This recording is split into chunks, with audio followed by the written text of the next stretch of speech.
And so if you're a guy who literally throws the fastball no matter how hard it is, but you look at that heat map and it's always in one spot, like you're toast, second, third time through. Those guys will figure that out if you don't have other weapons or you don't have the ability to go down or up or down and various things. And so it still goes back to the old adage, like, can you move your fastball around no matter what that velocity is?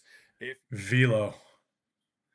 velo, I mean, it's just like being jammed down everybody's throat oh, got all it, the yeah. time. Yeah, sorry, I'm just switching gears and just like Velo is like it's being sold as like this, like Velo's gonna get you the D1 scholarship. Velo's gonna get you in the door. And what I try to tell everybody is like, yeah, Velo will get you a ticket to the dance. But then like guys like you and me, we want to see if you can dance because like anybody can. I mean, nowadays Yeah. it's seemingly like everybody just throws shed. But what I mean by that is, the average fastball is 94 miles an hour. The average right-handed reliever is even higher than that, like literally sitting 95, whereas we would touch it every now and then. So then that's just 15 years ago. It's like velo, velo, everywhere you go, velo, velo, velo. And obviously that's pretty important for sure. There's sort of like a barrier to entry there. But then after Yeah. that, what happens next after velo? Like once you have that, it's just like, you know what I mean? It's just like we were just talking about how intensity levels are so high, skyrocket, velo on every broadcast. Everybody's showing up to spring training. Oh my God, the reports say 97 and he's only 92. What's wrong? Panic mode, all those kinds of conversations. It's such a different way of evaluating pitching than ever before, almost. Yeah. No, I think you mentioned it. I think, would you say barrier entry, Barrier to or entry, yeah. you got to be a certain height to ride the ride. Yeah, I don't think there's an argument that velo is still a still a very important factor, and maybe it's relative to that individual sometimes. The higher the velo, maybe the secondary doesn't have to be as sharp because the time window for a hitter to make a reaction is less. Obviously, like the slower you throw, probably the secondary's got to be ticked up a little bit from an execution and stuff wise. But it's important. Eh, the it's extremely important. I hate to say it, like you if you're throwing out there in the big leagues 93, you better know what you're doing with it. And so there's probably, again, I'll use the scale. It's like the higher the velo, maybe the stuff doesn't, like the execution and command and other options in your arsenal don't have to be as dialed in. The lower the stuff, you better be able to move that ball around and put it where you want, and you better be able to command secondary stuff. And I think that's where it comes into. But if we're looking at just like average, say you're an average pitcher and you're throwing 95, which sounds crazy, but let's just say that that's what it is. Um, I think what's getting lost though in this, and this is kind of what happens when guys graduate to the big leagues. Now, if they're in the bullpen, it's a little bit different. But when you start graduating stuff guys, velo guys, big velo guys, or ride guys, and they're blowing through the minor leagues, you get to the big leagues, and I would say there's been a huge shift in hitters, offensive game planning and offensive approaches to combat kind of pitching has seemed to always outpace hitting, but hitting eventually always kind of catches up.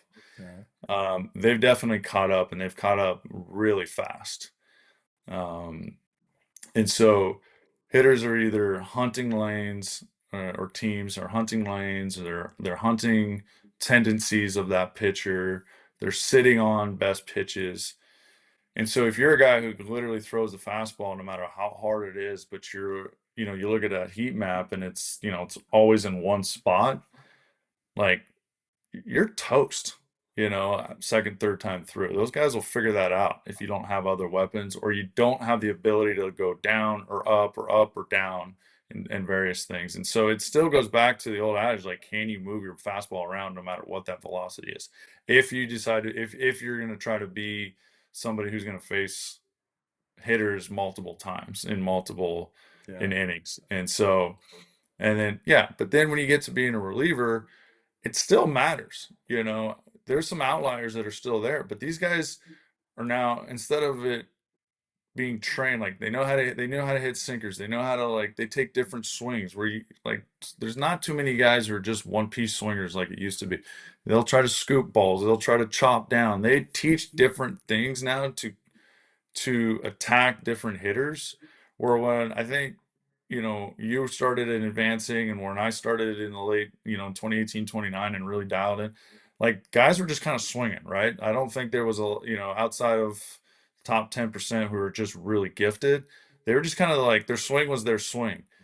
Then you looked at what's gone on in the last 3 years is like, and I listened to the conversations in the dugout between our hitting coaches and our hitters, and they're like, "Oh, you want me to scoop this? You want me to chop that?" I'm like, so they're taking different swings, so you got to be able to keep them honest by giving them different looks, so they can't just dial in.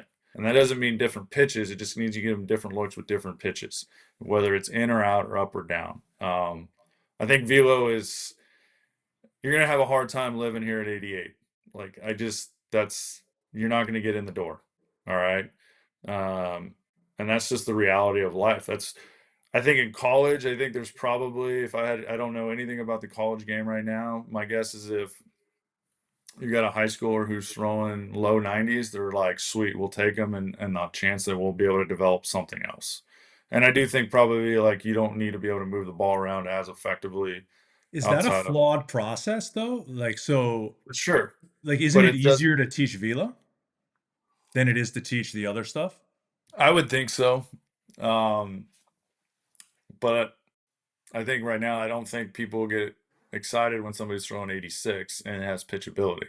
I think we do, potentially. And I know this sounds like we're the old curmudgeon guys in this conversation now. Um, but I think it's the command is, I've got to think command is harder, and I think most people, I got to think, would at least, you not agree necessarily. They might not agree wholeheartedly, but they're going to be at least like understanding, is like, command is extremely hard to teach.